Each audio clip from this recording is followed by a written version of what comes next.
Well, ladies and gentlemen, as promised, I have another fantastic guest. And this, my friends, my fellow veterans, my fellow listeners, my wonderful patriots, I will tell you this is a special one for the books here at the Lima Charlie Show. I have with me live via Zoom someone I've been privileged and honored to know for now over 20 years, retired Colonel Charles Crosby, who's also currently the Chief Operations Officer at the Vietnam War Commemoration down in Washington, D.C. And sir, I want to first obviously thank you for your time. And just for nostalgia purposes, since you and I knew each other when I was on the radio, how about a fun little Wolfhound 5, Wolfhound Mike radio check over? All right. Hey, Wolfhound Mike, this is Wolfhound 5, radio check over. Read you Lima Charlie, sir. Roger out. What 20 years? 20 years it's been, sir, since we've known each other with a fight in 69th. What a fun time. I'm sure we'll touch on that as well. So for our audience that doesn't know you, let's start with your origin story, sir, if you don't mind. Walk us through what led to you joining the service. How did that come about? Okay. Well, my name's Chuck Crosby. I joined the service right out of high school. I went to West Point. I'd grown up as an Army brat, bouncing around military bases all over the world, and spending a lot of time in Oklahoma, where my family my family roots are, in eastern Oklahoma. So, I grew up obviously very aware of the military, living on, Fort Knox or, Fort Leavenworth or Fort, wherever, all over the world. So I was really aware of the military and determined early on that it was something I wanted to at least, give a shot to try it. And so I applied to West Point. Somehow I was accepted. I made it in. So I went to, West Point at age 18, right out of high school. Wow, that's fantastic. That's great. And I know, of course, you and I spent some time in the Middle East, but you did a lot more traveling than that. So once you were in the service, what's some of the places you traveled and some of the roles you had throughout your career there? Well, I was commissioned as into the infantry, so I was sent to Fort Benning for all the initial infantry training. All infantry guys go to Fort Benning, now known as Fort Moore. Recently changed the name to name it after Hal and Julia Moore. But after all the normal infantry schools that you get as a young kid, I went to Fort Drum. I was assigned to Fort Drum, 2nd Battalion, 87th Infantry. For me, going to upstate Fort Drum was very different. Again, I'd spent 4 years at West Point, but I really had never been into way upstate New York in my entire life, and it was a shocking experience. My first field problem there, it got 30 degrees below zero, and never did I realize it got that cold in the continental United States. And so that was a learning experience for me. But it's a great organization. It was a great place to be a lieutenant and just learn a lot about, being an infantry soldier. It was a fantastic experience from that respect. And, I ended up meeting my wife, and she's from upstate New York near Utica. She was a student at Syracuse University when I was a brand new second lieutenant, and we ran into each other. So, it was a fantastic experience all around.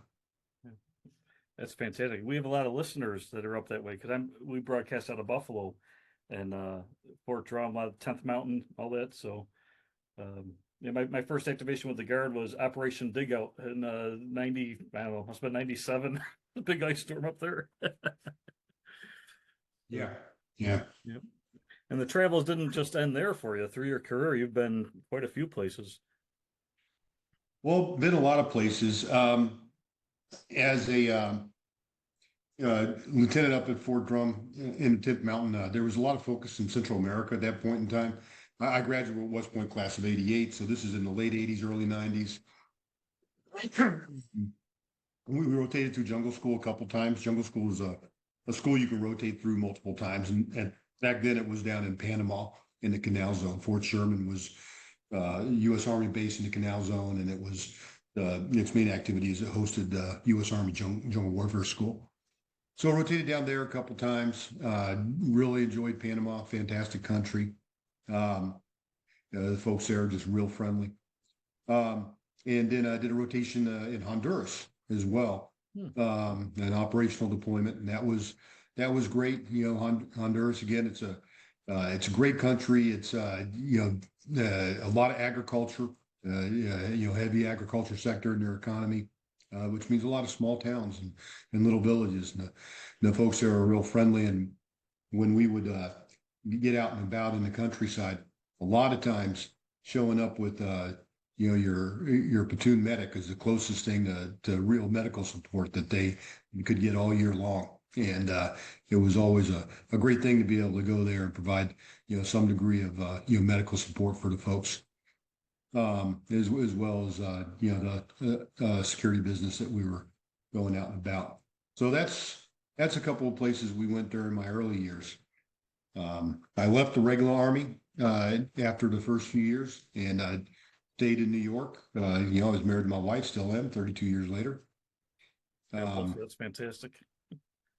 And so we stayed in upstate New York, and I went to work in the trucking industry and joined the New York Army National Guard as well, serving as a traditional guardsman for several years. And those were great experiences. We didn't travel as much to overseas places in the 90s. Did go to a JRTC rotation down in Louisiana, and other training events of that nature. But it was really 9/11 when the whole world changed, and the Guard's role in America's armed forces also significantly changed after 9/11, where the Guard really shifted from a strategic reserve to an operational reserve. And in practicality, that means we started to get deployed a lot.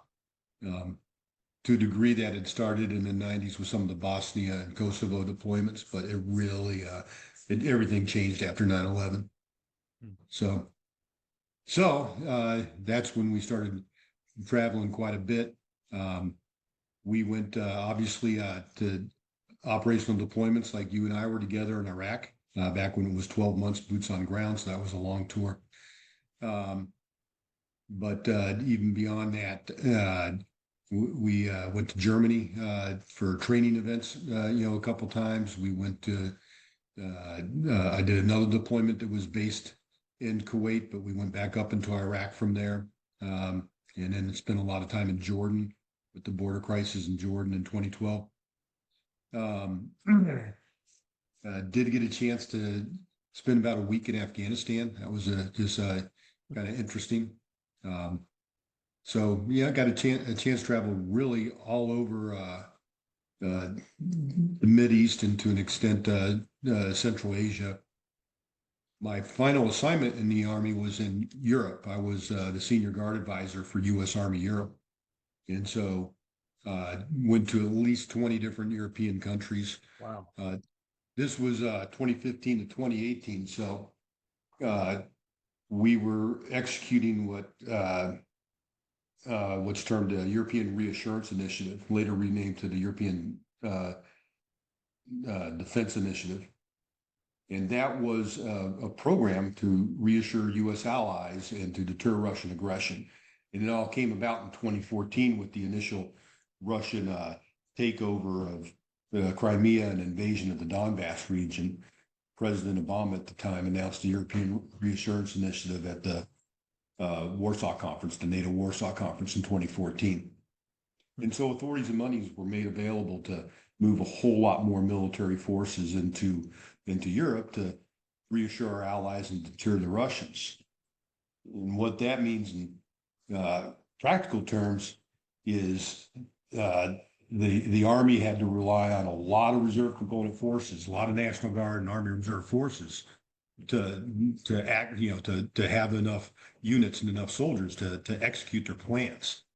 And so we were, as the senior National Guard advisor and also working closely with the Army Reserve, we were helping place units all up and down Eastern Europe for the most part, but also in Germany, backfilling roles in Germany to free up other units.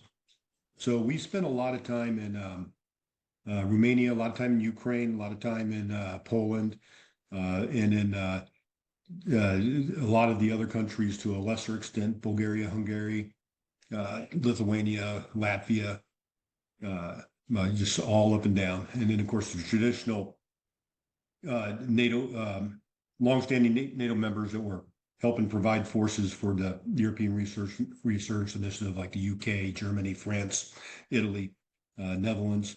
A lot of time in those countries as well, as we helped coordinate, various mission packages that would have soldiers from multiple countries and things of that nature. Sure. Wow, you got a lot of frequent flyer miles there from Uncle Sam. We did. One of the things I wanted to touch on was the Ukraine mission, because a lot of people didn't realize that most of the training that the U.S. Army provided for the Ukrainian military from 2015 up until this current war started in 2022, most of that training was provided by National Guard. National Guard units rotating in there. The first couple rotations to help start training up the Ukrainian military in late 2014 and 2015. Those were from the 173rd Airborne Brigade, which is a fantastic, very storied unit, but it's also a strategic asset. It's an airborne brigade in Europe, U.S. Army Europe, and at the time, U.S. Army Africa was a separate command. So Army Europe and Army Africa both had plans that relied on the 173rd if they had to do any kind of fast response or forced entry anywhere in their theater on short notice. So it's just a very strategic asset. And they just couldn't tie down that strategic asset on a training mission indefinitely. And so when they were looking for ways to free it up, it was a tough problem set for the Army. The Army's got all kinds of commitments and wasn't really able to free up any forces. And then finally we got the authorities and the monies to access the reserve component units. And so it went right to the Guard. And from 2016 on, it's been Guard missions as the primary trainers for the Ukrainian Army. And even to this day, since the war, that training mission is displaced out of Ukraine, and it's displaced out of Grafenwehr, big training base in Germany. But the Guard's still providing the main trainers for the Ukrainian units that rotate through Grafenwehr. Yeah, I was just recalling the last time I believe I saw you may have been the 10th anniversary or so, 2014. I do recall a lot of the National Guardsmen that I am still friends with were going as part of that mission during that era too. Yeah, that's incredible. Yeah, a lot of National Guard that. Yeah, I think you're right, sir. I don't think a lot of folks, especially in the civilian sector, are aware of how much the National Guard role plays in that theater. Right. And they could bring some unique capabilities too. The first rotation we sent in was brigade headquarters minus about 50 soldiers. It was 52 or 58 soldiers, combining a small brigade headquarters, but it was based off the 79th Infantry Brigade Combat Team out of California. Well, a lot of people are probably familiar with the State Partnership Program. Maybe not everybody. State Partnership Program is a Department of Defense and Department of State cooperative program where various state National Guards partner with other countries, U.S. partners and allies, and just help, exchange, different ways of doing business, with the military, different techniques, help exchange best practices, if you will. And so the state of California has got 2 or 3 state partners out there. One of them is the Ukraine. And the reason they do is there's a very large Ukrainian expatriate population in the suburbs of San Francisco. And so they very deliberately staffed several of the slots with that unit with people who grew up speaking Ukrainian in the home, Sure. to include the brigade commander, fluent in Ukrainian, had spent 3 years in the Ukraine uh, as uh, uh, as a U.S. Army officer working in the U.S. Embassy there. Hmm. And so it's just a very powerful thing when you send a task force where, not everyone speaks Ukraine, but people to include the commander do, that it's just really, uh, it's just a real multiplier for the effect you can have with your host country there. Yeah, that's clever. Hmm. Hmm. Yeah, that was Colonel Nick Dusich. He went on to become a general officer. Great guy. Did a fantastic job with him and his team on that deployment, and as have the follow-on units. Yeah.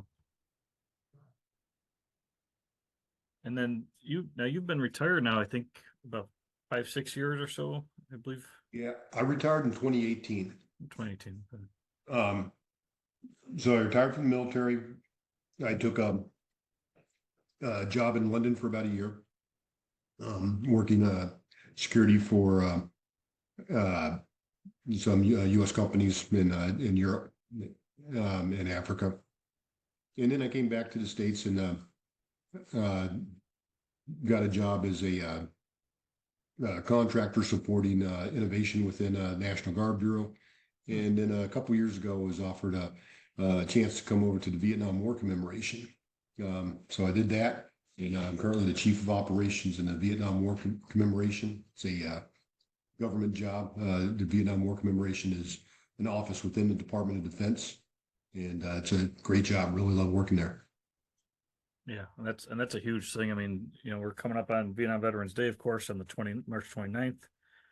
It's an official holiday. I've talked about that on air a few times because, a big part of my childhood was I grew up, my father served during that era.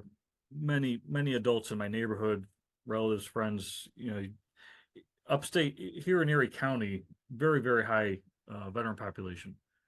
Over 110,000, I think, registered as veterans in a community of less than 1 million. So, if it wasn't your household, it was probably your neighbors or a coworker that had served during that time. And I can't compliment enough now what the government's finally doing, what you're part of down there, to teach the general public to keep that history in front of people's faces and remember that war and everything we learned about it and what we've had to learn about veteran services and how to, it's one thing to take care of soldiers on the battlefield, but there's a bigger commitment once they get home as well. So I'm sure you've learned a ton just doing that role. And I think it's due. It's about time that our government's making that a priority. So I'm glad you're doing that. Yeah, it's great. Yeah, I'd like to take a couple minutes just to talk about Please, yeah, the please do. commemoration. Yeah, and don't hesitate, sir.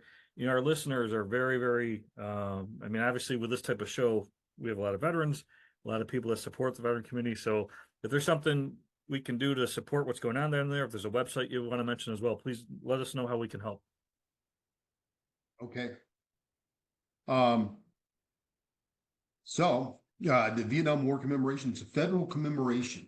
And, it's something that I think everyone's heard of, but maybe, never really thought about too much. The federal government will commemorate important events in U.S. history. Some folks who are, my age, I'm in my 50s, some folks, might remember the big bicentennial celebration in 1976. That was a federal commemoration. They've got the semi-quincentennial celebration, or 250th anniversary of the U.S. is in the mix, and that of course will be in 2026. But the commemoration's already been stood up, and they're preparing for it. Well, the federal government also typically commemorates among the significant events the various wars that we've fought in, and so the Vietnam War commemoration was created by statute in 2008 to commemorate the 50th anniversary of the Vietnam War. and it was assigned to the Department of Defense. A lot of the war-related commemorations go to the Department of Defense, but not all of them. It goes wherever Congress decides to write it into their legislation that year. Sure. Um, so so the Department of Defense got the mission for the Vietnam War commemoration. They stood up the office. It went operational in 2012 and will stay operational until about the midpoint of 2025 when we'll start to shut down. Our office is pretty small. The primary task Congress gave us was to thank and honor Vietnam veterans and the families of Vietnam veterans. So one of the first things the commemoration did was they designed the Vietnam Veterans lapel pin. It's been a U.S. tradition to design veteran lapel pins for all our major wars, and we've done that ever since World War I. Really, ever since the Civil War, but they did like a breast pocket medal, and then ever since World War I, it's been a lapel pin that you would wear on a suit, or a lot of the vets put them on their veterans organization hats and or their jackets and whatever. But it's designed as a lapel pin. And that's the concept. So there's no way that we could get out and thank every Vietnam veteran and family from our small office. I've got about 14 people working in the op shop. Just we're not that big.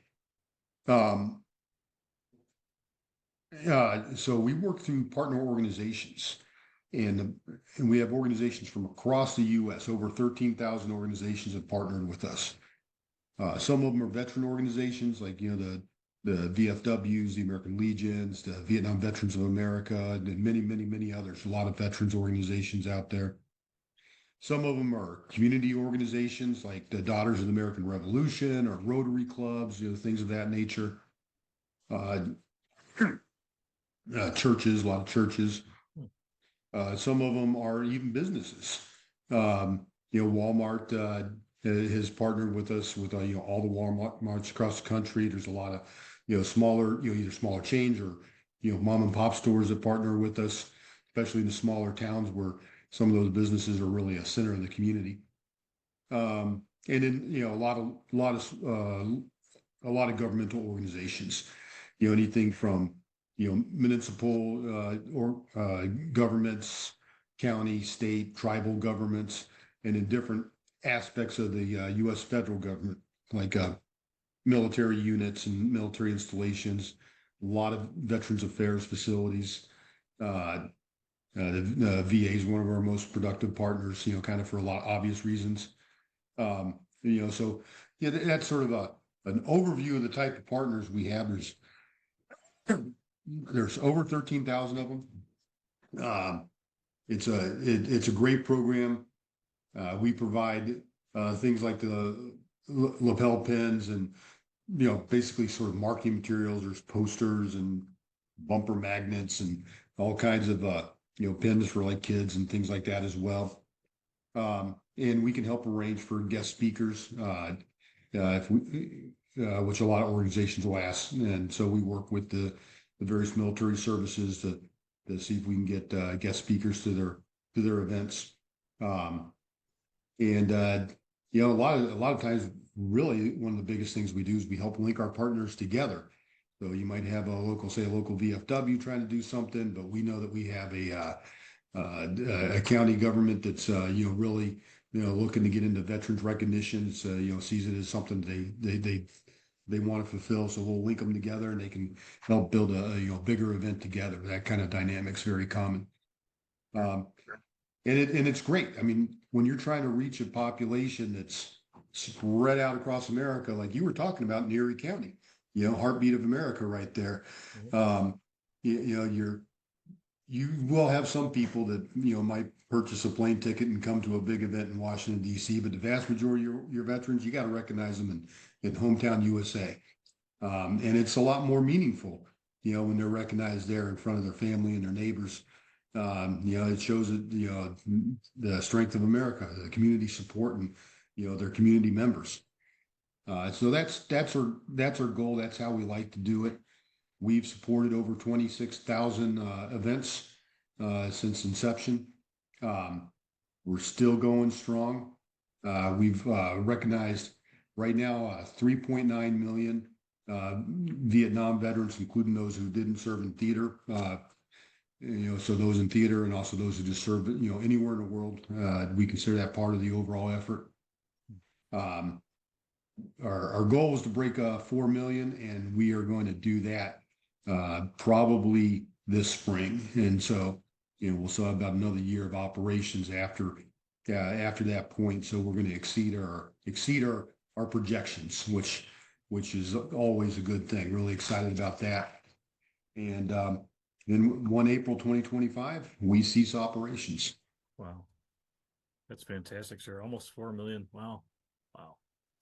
I can recall a very small service that was at my VFW here in Tonawanda. This would have been in the early 90s. That the couple dozen Vietnam veterans, folks from that era as well. My father was one of them, but that's why I was there. I can remember how moving that was. And I still didn't really fully comprehend what they had gone through. I was somewhat of a kid still myself, but I can remember the faces of all these service members who had come back from that war. Some of them couldn't talk about it. Some of them didn't want to, they just want to get to work if they could get to work and avoid the topic altogether.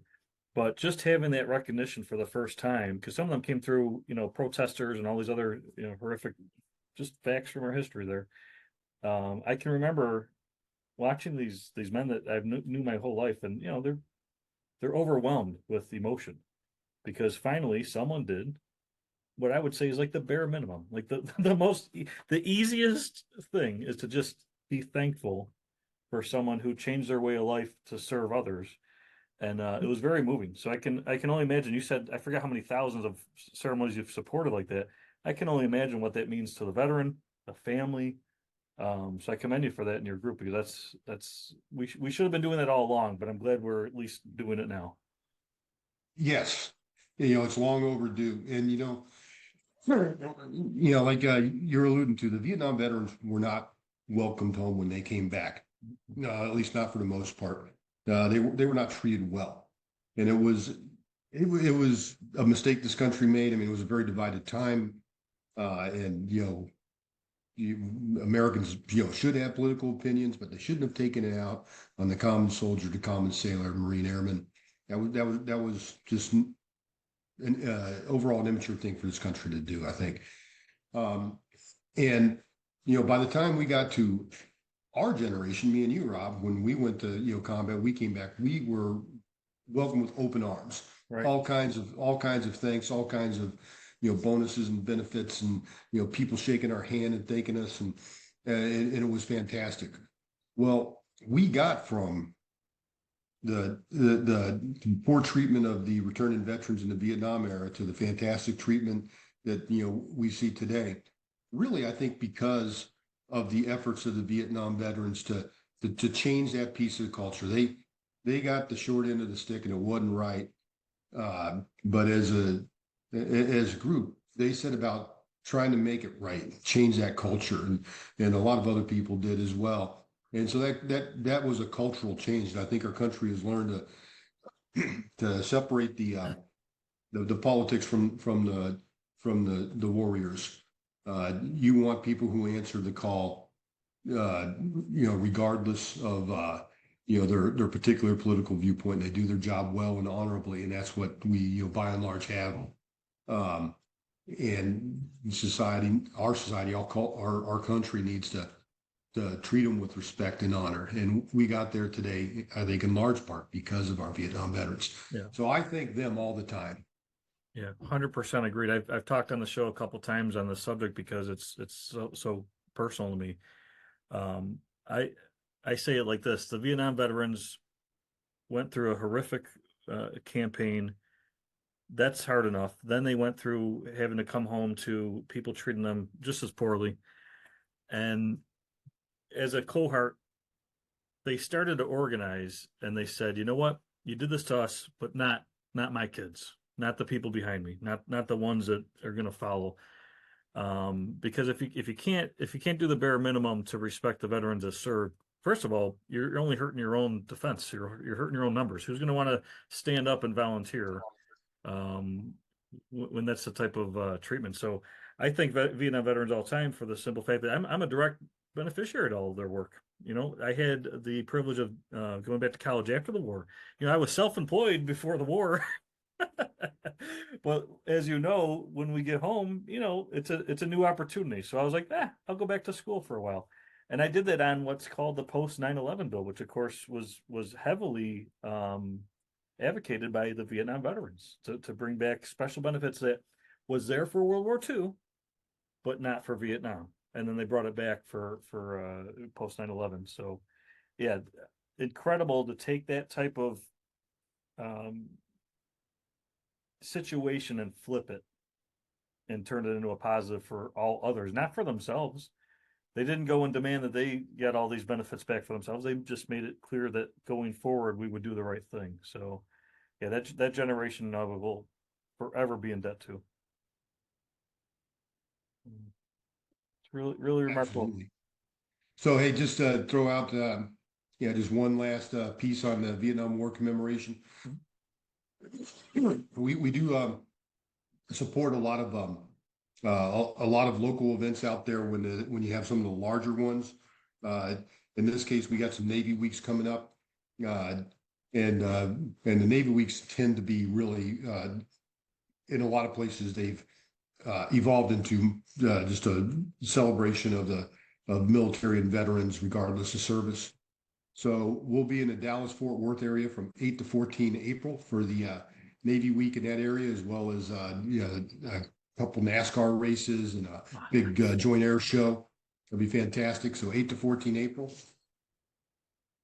Spokane, Washington, 13 and 19 May. And then a big one will be in the Los Angeles area from 22 to 27 May, which is LA County has the second largest veteran population in the country.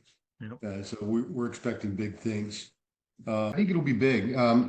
We track the veteran population to a degree. I mean, it's not like anyone maintains by name lists, but the Census Bureau, produces their list, once every 10 years, but they also update it every even year. They get a sort of a mini census every 2 years. Okay.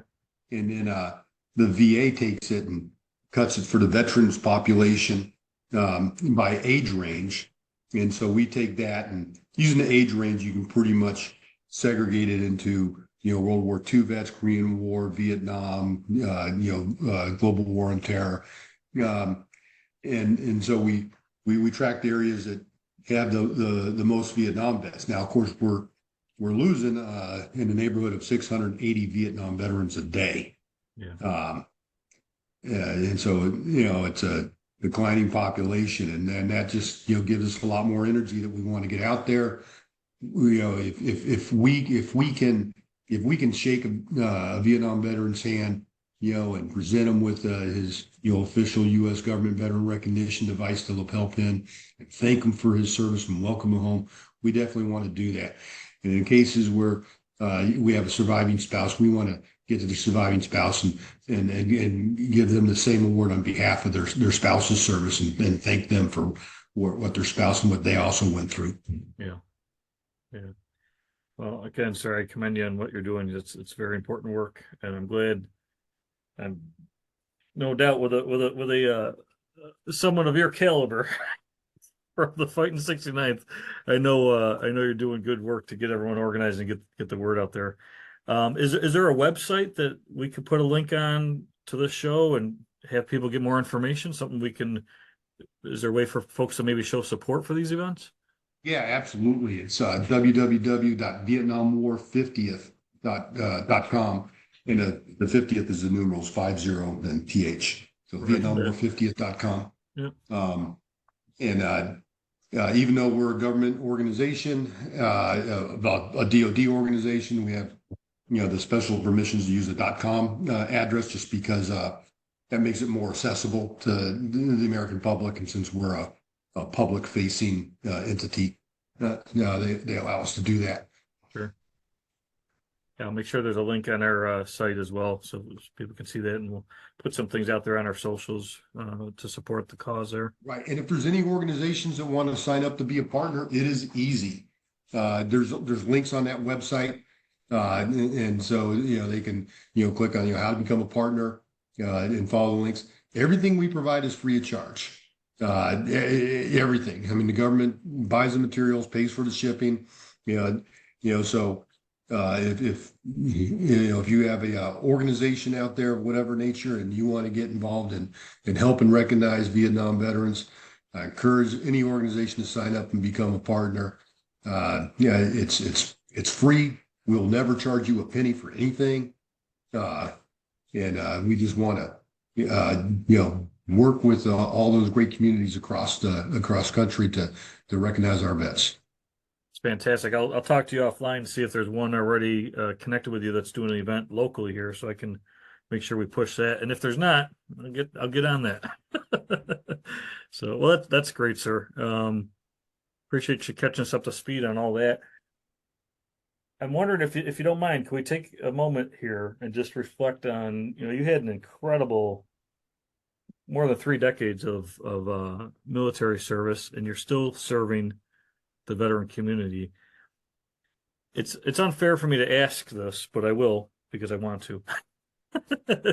Is there some lesson or maybe a leader that kind of, some experience you had through all the years where even today you reflect on a particular lesson learned, or maybe like a personal mantra or something, just kind of came out of an experience you had that you would not have had if you had not served? Is there anything like that that kind of, still rolls around up there from your service days?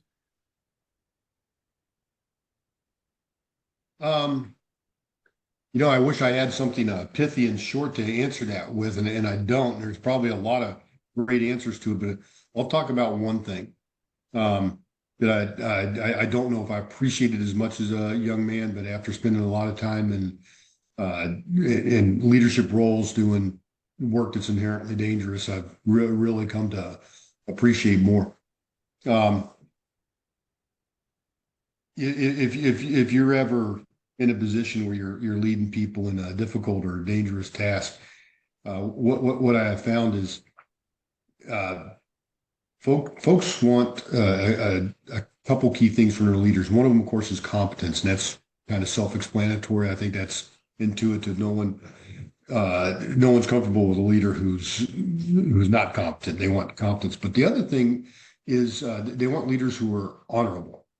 And that is something, of course, when you go to West Point, that they talk about quite a bit. And intellectually you can understand it, but maybe didn't understand it on an emotional level till I was out in the Army working around. And my theory of why people want not just competent leaders, but honest and honorable leaders is because they want to be able to trust their decision-making process, both from the standpoint that the decisions are smart decisions that are going to help help resolve the situation, but also those decisions are made from a place from an honorable place where they're not self-serving, where they're not sacrificing people unnecessarily for trying to save money or other people, whatever. They want decisions that truly are made from a honorable place, and it starts with that. So if there's and I've seen the opposite too. I've seen leaders who perhaps have broken trust some way, somehow, that show that they are selfish, or that they are not loyal to their team, and it destroys their ability to lead. Because people want leaders who are both competent and honorable. That's what I believe, and I think that's an important lesson that they try teaching you when you're a young kid at West Point, but it really wasn't until I was out and about and saw it in the practical world that I really came to understand and appreciate that better. Yeah. Well, that's well said, sir. I mean, I can tell you, serving, you were battalion XO and commander during my time, and again, that was 20 years ago. It's hard to believe that, but yeah, we always knew what you meant because you were very clear with your expectations, and so you certainly embodied that lesson, for sure, with the 69th.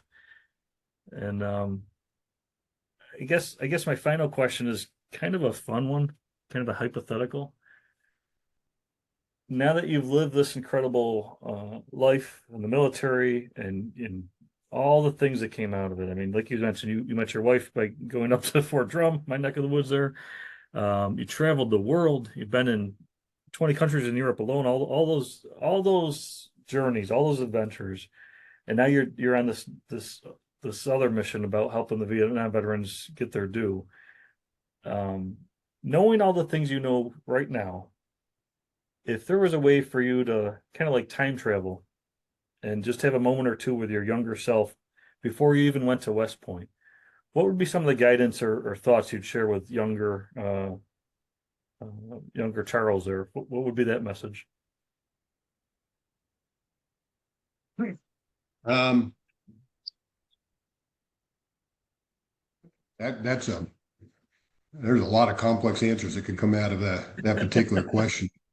Um, I do think uh, everyone's different growing up. I went right to West Point out of high school. I really think I would have benefited if I had enlisted for a couple years prior to. Um, I was absolutely insane as a teenager. Um, I just don't think that there was a rule that I wouldn't break just to see if I could do it.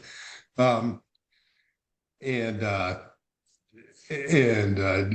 West Point was a little bit of a real shock to 18-year-old Chuck Crosby. Um, and I think probably a couple years as an enlisted soldier, getting some more maturity, getting maybe away from that sort of high school mindset I had, that would have been probably really beneficial to me. Yeah, Um, hmm, that's great. Yeah, the old Mustang route, enlisted and then yeah, and it's one of those things that people were in different places. I had a lot of West Point classmates that they were, just light years ahead of me, and in growing up when I was still probably doing really dumb stuff. Um, and so it was really the personal maturity.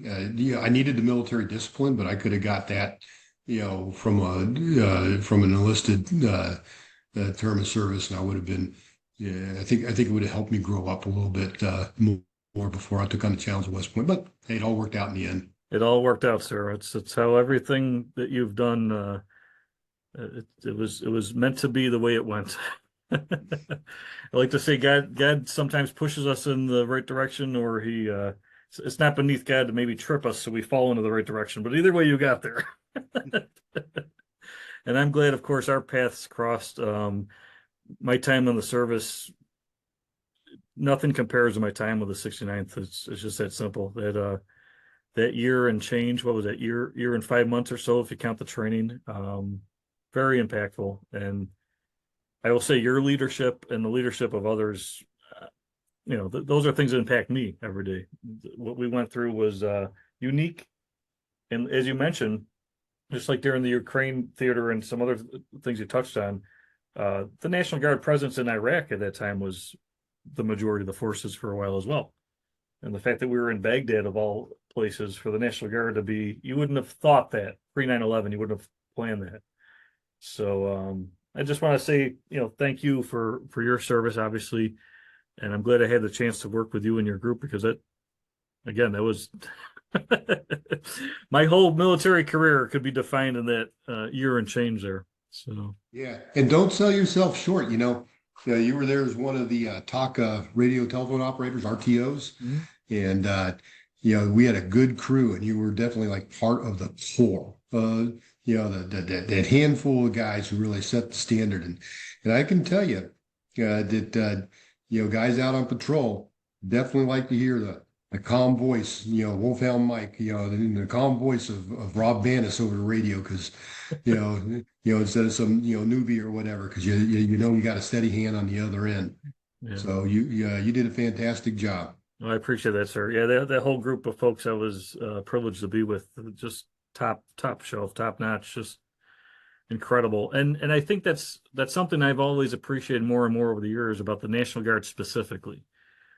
You have people from different walks of life that come together for the same mission, but they bring with them all their different experiences. Yeah. And there's something to that. There's something really, I don't want to use the word magical or whatever, but I mean, there's something really unique about that. Um, we had police officers, we had IT professionals. I was a Wall Street, eventually a Wall Street guy. You had different people from all sorts of backgrounds, but somehow the sauce worked perfectly when you put it together. It did.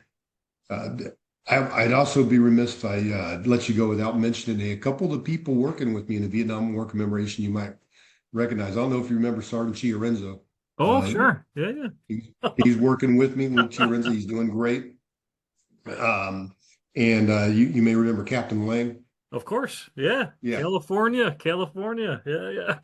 Al Lang. He's working with me. He runs. He is our West Coast guy. He still lives out in California. He's Yeah. retired. He retired from the police, Santa Clara Police Department, and he's working for us. So we do a lot of business. Uh, the biggest single grouping of Vietnam veterans in the country is the LA to San Diego bubble. Mm. When you take the LA to San Diego bubble and the 5 counties that comprise that, uh, it is the largest grouping of Vietnam veterans in the country. And the number 4 grouping of Vietnam veterans in the country is the greater San Francisco area. Yeah. And so Al works that whole territory for us, helping us, get integrated with the various community organizations that are running veterans related events, making sure that we can get there and help, make sure they get their supplies, and that we help them with that. A lot of times the help is like how to kind of help, we help with all that. Now, Al's our point guy. He's out there just doing great work. Oh, it's fantastic. Give them both my best, obviously. That's awesome. I didn't know you had fellow Wolfhounds in the mix there. That's great. Good recruiting effort there and getting the right team together and similar roles there. That's fantastic. So, all right, sir. Well, thank you again for your time. Folks, I hope you enjoyed this as much as I did. This is just a real treat for me personally, and it's great to know there's obviously so much going on there with the Vietnam War commemoration. So that website and all the details that you just heard from Colonel Crosby will be along with this interview online. Check it out, hit the link, see how you can support it, see if there's an organization or group or an event in your area you want to support. And collectively, we're all going to be doing the right thing by recognizing the Vietnam veterans. So, Colonel Crosby, I can't thank you enough. In your honor, as this interview ends here, I have a special song in the queue that's going to play. Hope you enjoy that. And just thank you again for your time and for your service. And I'm very honored and privileged to have served with you and to have you on the Lima Charlie Show. Thank you, Rob. Thank you. All right, folks, enjoy this song, and we'll be back right after the break.